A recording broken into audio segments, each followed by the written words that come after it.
Welcome back to Regular Guys Outdoors. I'm Chris. You are not going to believe this, but I have another turkey gun to review, and yes, it's in 20 gauge. We have the ATI Turkey Fowl. This is an over-under shotgun, and the barrels are 22 inches long. I have not taken this out of the box and assembled it yet. The only thing I've really done is looked at it when I bought it a few months ago to verify the serial number with the gun shop. Let's unbox this bad boy and take a look what we got.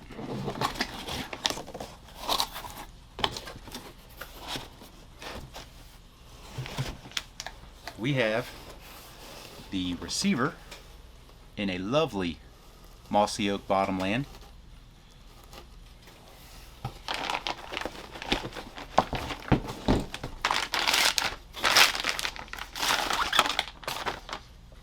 We have the barrels and forearm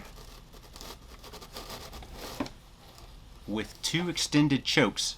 The website says we have an extra full choke and a modified choke.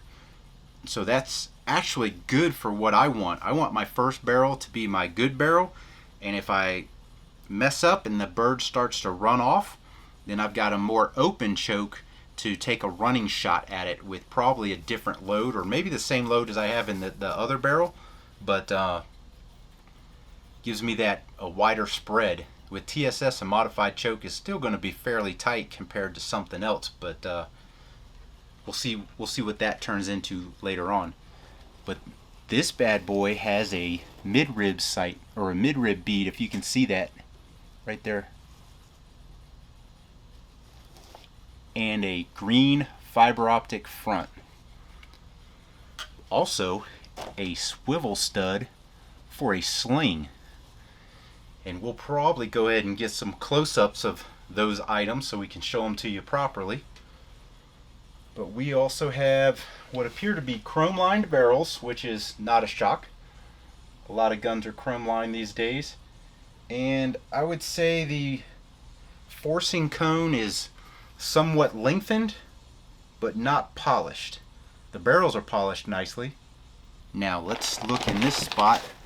This appears to be where the choke tubes are, and we have another extended choke tube.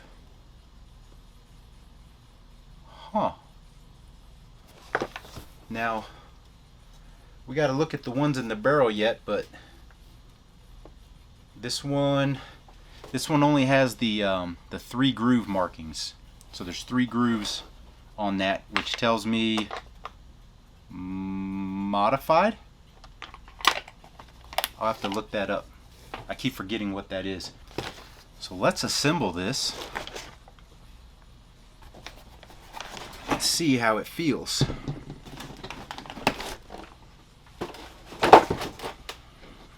So just like any other double barreled over under or side by side shotgun, usually got some kind of a little lever on the forearm. Take that off. Simply mount.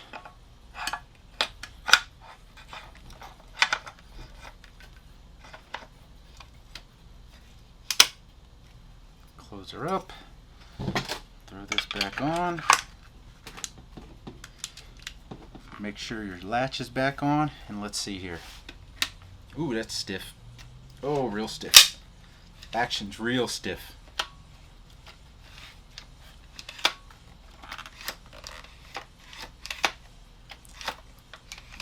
Yeah, real stiff. But look at this bad boy.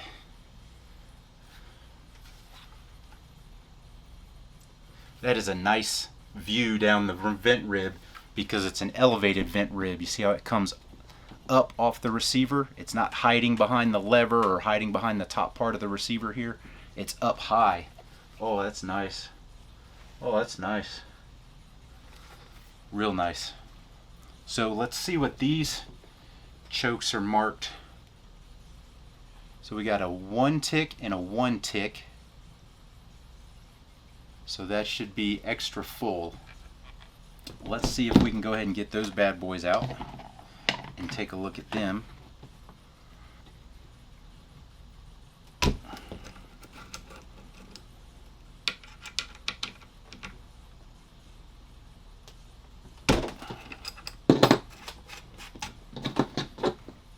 The choke wrench that comes with it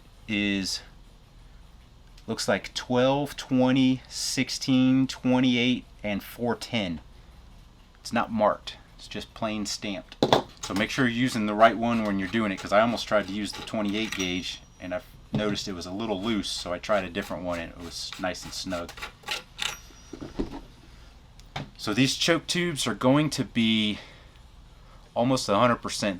They're going to be the Beretta mobile choke system, the Beretta Benelli mobile choke system. So the choke tubes, both of these have the single tick mark and nicely greased. I've got a micrometer here, so let's see if I can get a decent reading and see what the exit diameter of this extra full choke is. Oh, that's the modified. 590. So this bad boy's reading 590. So if you're using TSS, 590 is still going to give you a solid 40 yards. Probably 45. Now I think it'd be appropriate now to compare this gun to the Stevens 555 that I have, and I already noticed something. First thing that clued me off was this is the ATI choke box and this is the Stevens choke box. They're the same. The chokes, however, are not the same. The ones in the Stevens are kind of chrome plated. The extended one, I've only got the 3 chokes, the 2 extra full and this modified in the other one, but the choke wrenches are the same. So that made me look, and I noticed they are made by the same manufacturer, which is KOFS, K-O-F-S, Kilo Oscar Foxtrot Sierra. Now I'm going to show you some close-ups of these right here, and what you got is you've got the same looking receiver minus the fancy little engraving on the Stevens. You've got the ribs are different, definitely different. The ribs are different. The ribs on this, the rib is higher on this, definitely higher. It is also narrower by a good bit than this one. The safety and the lever look the same. The serial numbers are in the same spot right under the lever. The trigger guards match. The Turkey Fowl has a black trigger, the Stevens has a silver trigger. And when you flip them over and look down here, this is the gun, the exact same gun. So this is definitely made by the same people. The rib is different, so that's interesting. It's not a clone per se, but the receiver is definitely the same. The barrels, take a look here. The barrels look to be the same, except there's a swivel stud in the Turkey Fowl and the rib is different. So that is interesting. Take a look down here, see how the extractors are made. The extractors are different. The barrels are not the same. The extractors are definitely different on these two guns. Interesting. I would have thought they were much more closely related. I mean, they're closely related, but wow. Okay. So that is very interesting to me. I found another difference in these guns. Right here in front of the receiver, right where the barrel is. Completely different mechanism. I'm assuming for how it is, it cocks the hammers, but completely different. So I guess the last thing we need to do, well, there is a swivel in the buttstock too. It's synthetic. I got to jump in right here because the stock is not synthetic. If you look here, you can see like a rivet. So I got to looking, I pulled both of these off, and this is wood grain inside.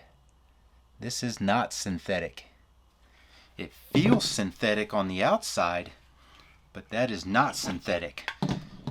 The website says the stock is synthetic, so playing the devil's advocate or playing the little legal word game, I said, well, let me look at the butt stock. Maybe they meant the butt stock is synthetic.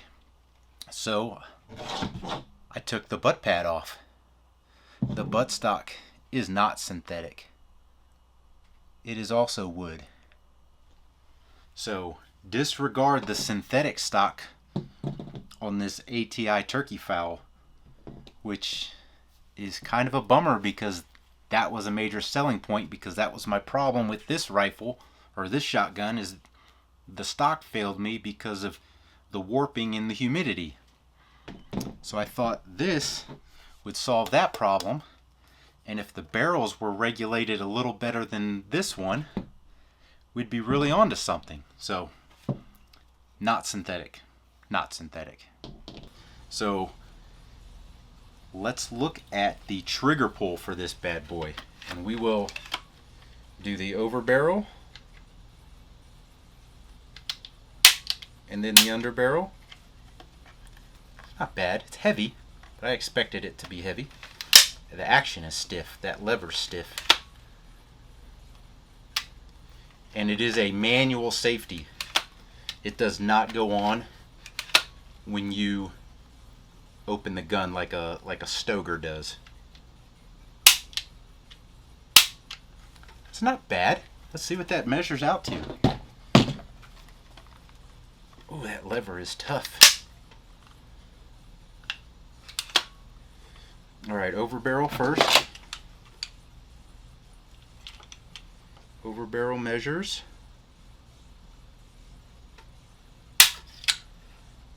6 1/4. That's not bad. A little better than I was expecting. And the under barrel,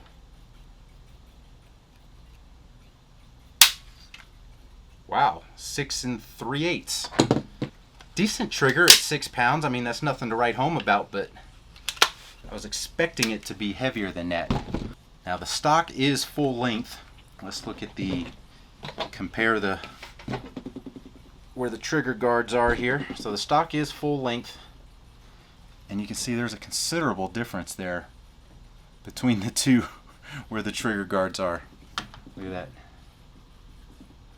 Let's see if we can get an overall length here. Does that fit in the camera? No, of course not. Now the Stevens has the 24-inch barrels, but the abbreviated buttstock. So with the 22-inch barrels and the extended chokes on the turkey fowl here, you can see that they are about the same with this choke. This is a longer choke than all three of the others. So so it's about a 2-inch difference on the length of pull, pushing 2 inches there. Next up, we need to shoot this bad boy, and so I'm really interested in seeing how these barrels shoot to these beads, because with a mid-rib bead here, you can nestle this mid-rib bead behind the front fiber optic and get a really good repeatable sight picture, just like using this as a rear sight, just putting this right back here. And so you potentially wouldn't even need to put on sights like I put on this, those sights, if the barrel is lined up with the rib.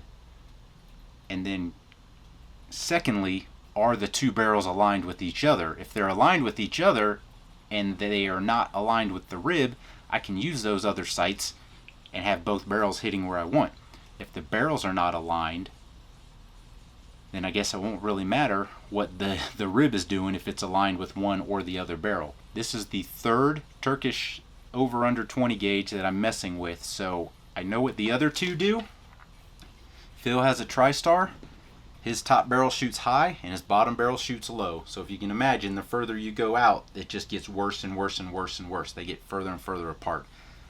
You could not put these sights on that gun, because if you dialed in one of the barrels or the other, they would be off so far you wouldn't even touch a thing. I mean, they're bad. This one's pretty bad too. It's what, I think it's about 6 to 9 inches left, depending on your load, at 30 yards. If the top barrel's dialed at 40-45, the bottom barrel's off 6 to 9 inches at 30 yards. That's bad.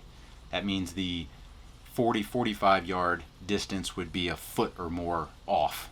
It's ridiculous. So next time you see us with this gun, we'll be up in the mountains to shoot it. All right, here we are. It's the moment of truth. So we've got target down there with 2 targets on it. Target down there with 2 targets. Right one, I'm going to shoot the upper barrel. Left one, I'm going to shoot the lower barrel, the over barrel, under barrel. And what I see right now is when I look down this and line the mid rib up behind this dot, one, it's a nice sight picture, but 2, I noticed that it seems like something is slightly off on the either the rib, the mid rib, or the front bead. The front bead might be a touch left. It might be ever so slightly a touch to the left as it's mounted. I don't know if this is going to show anything, but it looks ever so slightly left. So what I'm going to do is I'm going to line up the mid rib on the bead. I ignore the rib because it looks funny when you're looking down. It's just something is slightly off when you're looking down. So I'm going to line up the 2 beads, and we're going to see here, and I'm hoping we get something. Sounds like somebody's over there being more of an idiot. Yeah, being an idiot more than getting anything done over there. So morons with guns. I shouldn't say that because I'm half a moron. Anywho, we're going to shoot this first with Browning BXD. I think that load is discontinued, which is a shame because it's a pretty good lead turkey load. So let's see how we do here.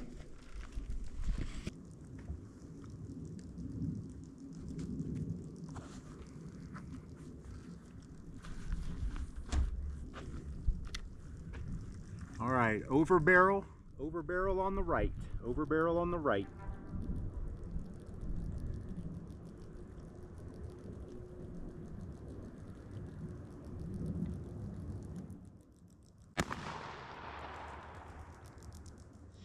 Got a lot of hits on that 3-inch circle down there. Got a lot of hits on that 3-inch circle down there. Oh, the one thing I did mess up, these are ejectors, not extractors. So I'm going to jump back in for brevity. It was at that moment I realized that this gun, when you shoot it, it ejects the shells. If you don't shoot and you simply unload, it extracts the shells. So 2 empties right here.